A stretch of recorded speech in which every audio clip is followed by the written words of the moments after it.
Friends, good morning. Today we study EVS class 5th lesson 6. Topic अपना आज का है न्यू प्लांट्स फ्रॉम स्पोरेस. स्पोरेस में होता है जीवाणु. जीवाणु से किस तरह नए प्लांट बनते हैं. देखो यहाँ पे ये फर्न दे रखा है और मॉस दे रखा है. इनकी जो पत्तियाँ होती हैं उनमें जीवाणु होते हैं और ये जब पत्तियाँ जब ये जीवाणु नीचे गिर जाते हैं तो उस इनके बीज तो उससे इनके बीज तो होते नहीं और ये जब जीवाणु नीचे गिरते हैं तो each spores grow into a new plant और इस जीवाणु से एक नया प्लांट बन जाता है. Some plant such as ferns and moss, इसके एग्जाम्पल दे रखे हैं. डू नॉट हैव फ्लावर्स, इसके फूल भी नहीं होते. Do not have produce seed, इसके बीज भी नहीं होते. और इनमें एक छोटे छोटे टीनी क्या होते हैं, होल होते हैं और उसमें जीवाणु होते हैं और इन्हीं जीवाणु से एक नया पौधा बन जाता है. नेक्स्ट हम पढ़ेंगे new plants from other parts of the plant, कि किस तरह से अलग अलग जो पार्ट्स होते हैं प्लांट के उससे एक नया पौधा बनता है और उसको क्या कहा जाता है, वेजिटेटिव प्रोपगेशन कहा जाता है इस विधि को. जैसे कि लीव्स पत्तियों से, स्टिम तने से और रूट्स जड़ों से. तो सबसे पहले हम पढ़ेंगे न्यू प्लांट्स फ्रॉम रूट्स, जड़ों से कैसे एक नया पौधा बनता है. हम क्या करेंगे, एक स्वीट पोटैटो लेंगे which is a part of its parent plant, जिससे उसका पेरेंट जो प्लांट होता है उस तरह से. And insert toothpick in it on the all the four sides, चारों तरफ से उसके टूथपिक बना देंगे. और टेक ए ग्लास, आपको एक ग्लास लेना है फिल्ड विथ वाटर, पानी से भरा हुआ. And place the sweet potato on the mouth of the glass, और जो उसका मुंह है वो उसके अंदर डुबो देना है और उसको रख देना है. ये जो स्वीट ये चार तरफ से फोर साइड से उसमें बीच में डाल देना है.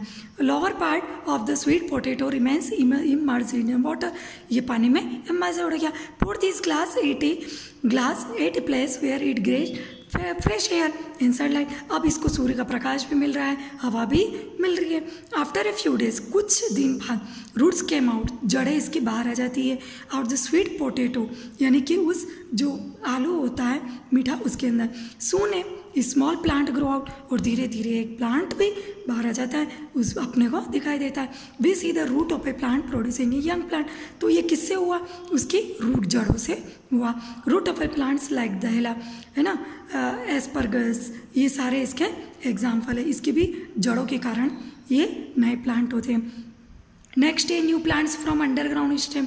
अंडरग्राउंड यानी कि ज़मीन के अंदर जो स्टेम तना होता है उससे, यानी कि इसके एग्जाम्पल है पोटैटो, जिंजर, अनियन, ये अंडरग्राउंड इसके स्टेम होते हैं, तना होता है.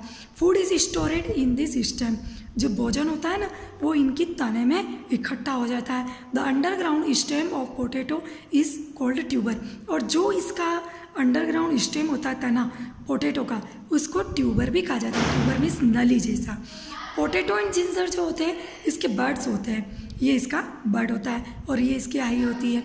और देयर सरफेस और अंडर सूटेबल कंडीशन, अंदर जो इसकी स्थिति होती है वो सूटेबल होती है. Each bird grows into a new plant, और हर बर्ड से एक नया प्लांट बन जाता है. The buds of a potato are called eyes, और जो बर्ड्स होती है पोटैटो की उसको आइस कहा जाता है, ये इसकी आइस होती है. Any piece of a potato with any eye can grow into a new plant, और इस आइस से ही एक नया प्लांट बनता है. व्हेन प्रोवाइड सूटेबल कंडीशन, जब उसको एक नई सूटेबल कंडीशन प्रोवाइड होती है तब. New plant of onion grow from bulbs, ये बल्ब से इसका एक नया प्लांट बनता है. When they are planted in the soil, जब इसको मिट्टी में डाला जाता है तो एक ये नया प्लांट बन जाता है. नेक्स्ट है न्यू प्लांट्स फ्रॉम लीव्स, पत्तियों से. ये ब्रायोफिलम है, कॉमन प्लांट जिसको अपन कॉमनली पत्थर चट्टा भी कहते हैं. है बर्ड्स ऑन द एज, ये जो इसके एज है ना चारों तरफ जो इसके किनारे होते हैं उसमें तो क्या होती है, कली होती है. ऑफ इट्स लीव्स, पत्तियों में. When this birds fall on moist soil, जब ये सारे बर्ड्स इस मॉइस्चर गीली मिट्टी में गिर जाते हैं तो एक नया प्लांट बन जाता है. इस मिट्टी में गिरते हैं इसके ये सारे बर्ड्स और एक नया पौधा बन जाता है. न्यू प्लांट्स फ्रॉम स्टेम, तना से एक नया पौधा कैसे बनता है, तो एग्जाम्पल है जैसे रोज, हिबिकस है ना, ये और बोगेनविलिया, शुगर कैन, कॉटन, ये सारे इनके भी बर्ड्स होते हैं. जैसे ये इनकी स्टेम होता है, इसमें एक छोटा सा कट दिया जाता है और जब इसमें कट दिया जाता है तो इसके कटिंग के कारण हैविंग ए वन और टू बर्ड्स, एक या दो बर्ड्स नीचे गिर जाते हैं मिट्टी में और आफ्टर फ्यू डेज, कुछ दिन बाद एक नया पौधा इसके पास में लग जाता है. Take the correct option. Potato and onion are edible, इसमें पोटैटो और अनियन का कौन सा एडिबल पार्ट हम खाते हैं, तो स्टेम, बी वाला ऑप्शन इसका राइट है. और which plants following plants has spine, तो इसका आंसर है anthurium. Okay childrens, next tomorrow. Thank you.